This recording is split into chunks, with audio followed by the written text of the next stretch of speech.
ഈ ബോധമില്ലാത്തത് കൊണ്ടാ സ്കൂളിൽ തോക്കുമ്പോ SLCക്ക് തോറ്റാ ചാവാൻ പോകുന്നേ. SLCക്ക് തോറ്റാൻ പോയി ചാവുന്നില്ലേ, തൂങ്ങുന്നില്ലേ? പ്രേമിച്ചവൻ തേച്ചാ പോയി തൂങ്ങുന്നില്ലേ? എന്റെ പ്രിയപ്പെട്ട സഹോദരങ്ങളെ, കടം വന്നാ പോയി ആത്മഹത്യക്കുന്നില്ലേ? നിങ്ങൾക്കറിയൊരു സത്യം, നബി സല്ലല്ലാഹു അലൈഹി വസല്ലമ തങ്ങൾ പറഞ്ഞു, ആത്മഹത്യ ചെയ്തവന് സ്വർഗം ഹറാമാണെന്ന് നബിയുനാ റസൂലുള്ളാഹി. നബി തങ്ങൾ പറയുകയാ, എടോ, ആത്മഹത്യ ചെയ്യുന്ന ഒരു മനുഷ്യന് സ്വർഗം ഹറാമാ. അവൻ ഒരു കാലത്തും സ്വർഗത്തിൽ പോകില്ല. കാരണം അവന് തൗബയില്ല. നബി സല്ലല്ലാഹു അലൈഹി വസല്ലമ തങ്ങളുടെ കാലഘട്ടത്തിൽ വാള് പോലെ ഉള്ള ഒരു ആയുധം കൊണ്ട് ഒരു ചെറുപ്പക്കാരൻ ആത്മഹത്യ ചെയ്തു. സഹീഹ് മുസ്ലിമിലെ ഹദീസ് കാണാം. നബി സല്ലല്ലാഹു അലൈഹി വസല്ലമ തങ്ങളുടെ കാലഘട്ടത്തിൽ വാള് പോലെയുള്ള ഒരു ആയുധം കൊണ്ട്, കത്തി പോലെയുള്ള ഒരു ആയുധം കൊണ്ട് ഒരാൾ സ്വന്തമായിട്ട് ആത്മഹത്യ ചെയ്തു. ജനാസ കൊണ്ടുവച്ചപ്പോ നബിതങ്ങൾ പറഞ്ഞു, സ്വഹാബ, നിങ്ങൾ ആരെങ്കിലും നിസ്കരിക്കാൻ? നബിതങ്ങൾ നിസ്കരിച്ചില്ല.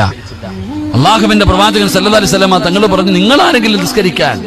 എന്റെ പ്രിയപ്പെട്ടവരെ, അതിനകത്തുണ്ടോ ആത്മഹത്യ സാധാരണ ഒരു പാപമല്ല, അതിന് തൗബയില്ല. അള്ളാഹു നമ്മളെ കാത്തിരക്ഷിക്കുമാറാകട്ടെ.